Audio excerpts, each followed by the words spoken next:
the leading actress in Killers of the Flower Moon, who I think would be the first Native American actress to ever win an Oscar, is also nominated. DiCaprio's been out campaigning for her like aggressively, as DiCaprio's the lead actor, obviously, in that film. So like the two of them, I think the favorites have flipped a couple times too, something like that. So I haven't understood. Lily Gladstone is her name. She's now a bigger favorite. Emma Stone was favored like yesterday. And this is like flipped and gone back and forth. So of all the markets, like this is actually kind of what Colin's take on this one, because it's the one where there's not like a minor, like Oppenheimer, spoiler, that's going to win like 19 Academy Awards. You can't even bet on some of them, I think. This one you can bet on. It's actually been pretty interesting. Is like Cillian or Cillian Murphy, is he going to win Best Actor? I have no idea. I guess it's Cillian, by the way. I heard this the other day. I heard like two smart people on some like pop culture podcast that I listened to. They're like, yeah, Cillian Murphy. And I go, wait, so like it's just done, like that's what it is? I had no idea also. I thought it was Cillian, but I heard someone say Cillian also. I guess like, okay, I guess that's right. Like Cillian Hayes. I guess people and these like a lot of the stuff I listen to, they don't know the betting markets. So like they say like, well, don't be surprised if whatever. So they're like, yeah, Murphy's gonna win. Like Giamatti, I guess, has like a small chance. But the idea is that Nolan, Murphy, Robert Downey Jr., Best Supporting Actor, and like Best Picture, like these are like done. Like these are actually like already almost been awarded. Robert Downey Jr. is minus 10,000 to win Best Supporting Actor. Like these are just like you actually go into the Oscars already know who's going to win Best Picture, Best Director, Best Actor, Best Supporting Actor. Like it's done. Vegas knows. Which is why Best Actress was kind of like what we're talking about. Earlier in the show, I think it was like the open of the show, Ken was saying that the Best Actress market is extremely interesting this year. I don't know why. I don't really watch movies, so I don't have like a good answer to this or good explanation.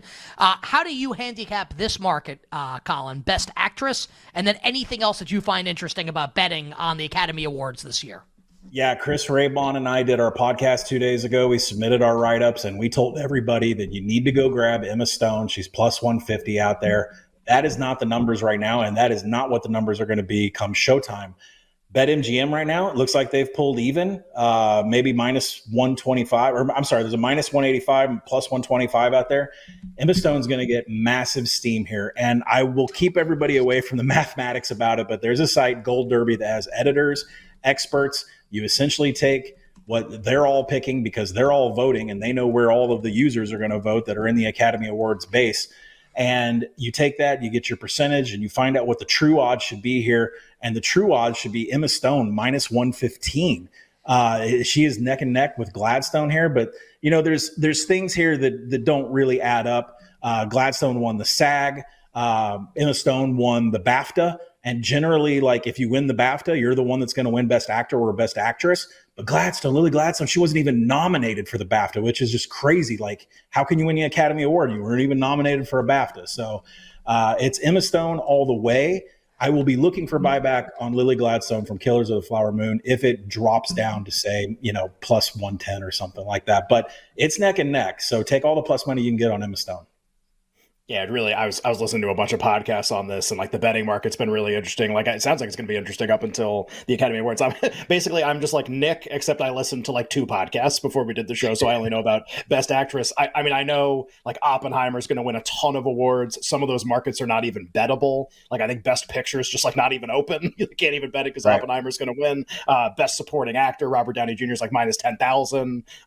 Is there Cillian Murphy's minus 2,000 for Best Actor? Nolan's going to win Best Director. That doesn't leave us with a ton of interesting markets. Colin, unless you disagree with one of those, give us like one other interesting market at the Oscars, something to kind of like tease us a little bit, make us check out your column. We got about a minute to go. Well, there is an Oppie parlay, and you can put Best Picture, Best Director, Best Supporting Actor, Best Cinematography, Best Score, and Best Editing, and $100 would pay you about 45. That's the best. If you love Oppenheimer and you think it's going to sweep, that's about the best thing you can do to get that.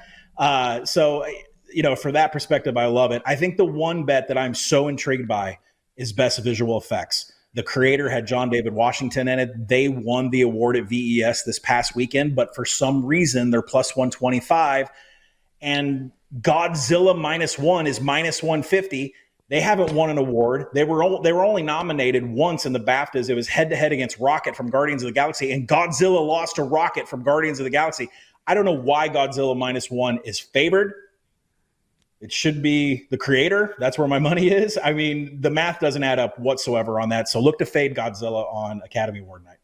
So let's fold these two topics together. You mentioned this really fun title race in the English Premier League right now with Manchester City, Liverpool, and Arsenal. City, despite not being top of the table right now, is the favorite. They are the reigning treble holders. City minus 120, Liverpool plus 200 in the final year for Jurgen Klopp, and Arsenal at plus 350. Also this weekend, Liverpool hosts Manchester City at Anfield. So why don't we kind of roll these two in together here? Who do you think wins the Premier League, and what do you think we see this weekend? One of the games of the season here, one of the best, probably the best rivalry, right, in the last decade in the Premier League, Jurgen Klopp against Pep Guardiola, Liverpool and Manchester City.